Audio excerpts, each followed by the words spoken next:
And if you are an individual, a foreign national, who illegally enters the United States of America, you are, by definition, a criminal. And so therefore, you are subject to deportation. I apologize for interrupting. So to be clear, it's not violent criminals do not receive precedence in terms of the deportations taking place.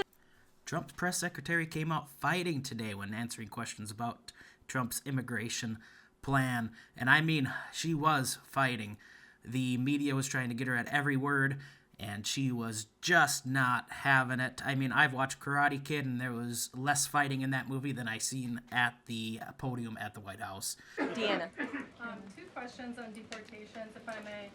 President Trump had said on the campaign trail that he would deport pro-Hamas students who are here on visas. And on his first day in office, he signed an executive order that said, quote, the U.S. must ensure that admitted aliens and aliens otherwise already present in the U.S. do not bear hostile attitudes towards the citizens, culture, government, institutions, or founding principles.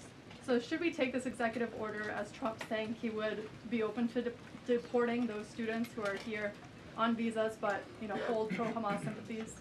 As much as I love complaining about things and protesting them, if you're here on a school visa, you should probably be studying, not protesting.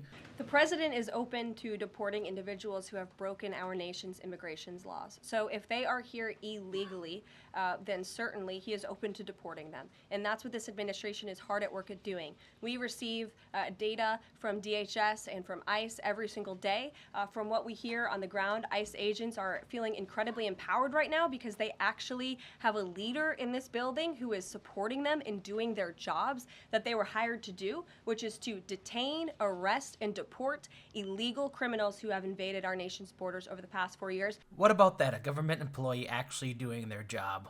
Unheard of.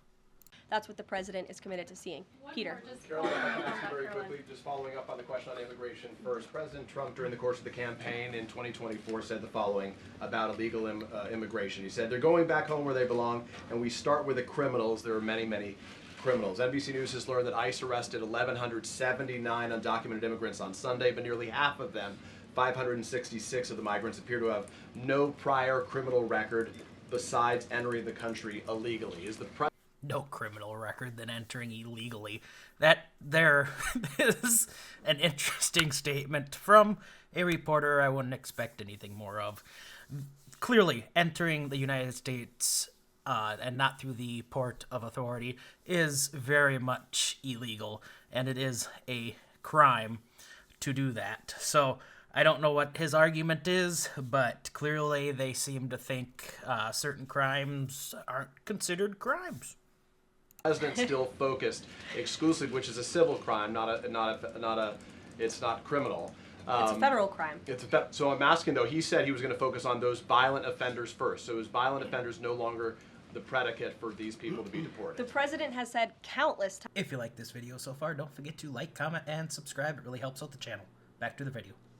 On the campaign trail. I've been with him at the rallies. I know you've been there covering them too, Peter, that he is focused on launching the largest mass deportation operation in American history of illegal criminals. And if you are an individual, a foreign national, who illegally enters the United States of America, you are, by definition, a criminal. And so therefore, you are subject to deportation. I apologize for interrupting. So to be clear, it's not violent criminals do not receive precedence in terms of the deportations taking place. The president has also said two things can be true at the same time. We want to deport illegal criminals, illegal immigrants from this country, but the president has said that, of course, the illegal criminal drug dealers, the murderers, the individuals who have committed heinous acts on the interior of our country and who have terrorized law-abiding American citizens, absolutely, those should be the priority of ICE, but that doesn't mean that the other illegal criminals who entered our nation's borders are off the table. Understood. Then let me ask you a separate question about the confusion that still exists across the country right now as it relates to the freeze or the pause as it's described. President Trump, of course, ran one of the key policy items was that he was going to lower prices, lower the cost of everything from groceries, as he often said. But in many of the cases, it would seem that some of these moves could raise prices for real Americans on everything from low-income heating, that program, child care programs. Will nothing that the president's doing here in terms of the freeze in these programs raise prices on ordinary Americans? What particular actions are you referring to that would? I'm referring to LHEAP right now. That's the low-income heating program, for example. We can talk about, there's no clarity, so I could refer to a lot of them. We don't know what they are specifically. Can you tell us that LHEAP... it's almost as if Donald Trump has only been president for a week. Lie heap is not one of those affected? So you're asking a hypothetical based on programs that you can't even identify. I just identified. What I can tell Well, you just to be is clear, that since you guys haven't identified, let's do it together just for Americans at home. Medicaid, is that affected? I gave you a list of examples: Social Security, Medicare, welfare benefits, Medicaid, food stamps that will not be impacted by this federal pause. I can get you the full list after this briefing from the Office of Management and Budget. But I do want to address the cost cutting because that's certainly very important and cutting the cost of living in this country. President Trump has taken historic action over the past week to do that. He actually signed a memorandum to deliver emergency price relief for American families, which took a number of actions. I can walk you through those.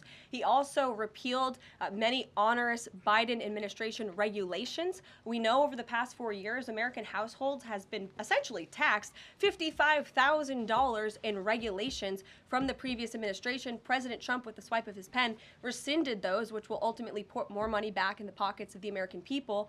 So deregulation is a big deal. And then when it comes to energy, I mean, the president signed an executive order to declare a national energy emergency here at home, which is going to make America energy dominant. We know that energy is one of the #1 drivers of inflation. And so that's why the president wants to increase our energy supply to bring down costs for Americans. The Trump energy boom is incoming, and Americans can expect that.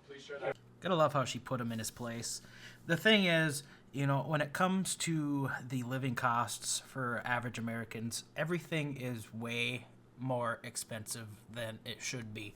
And whether you blame the government for that or you blame the large corporations, wherever you want to put the blame, something needs to be done. And I am in full agreement with Trump wanting to really go off on energy. You know, we should not be buying energy or even oil-wise from any other countries in the world. And that doesn't mean we need to go back and open like more coal plants, anything like that. You know, we should still look at renewable energy for our future and our kids' futures. But, you know, it's something we need to look at as a nation and to ensure we can protect ourselves at all times from a third party. Thank you. Caroline, I think some of the confusion, I think, may be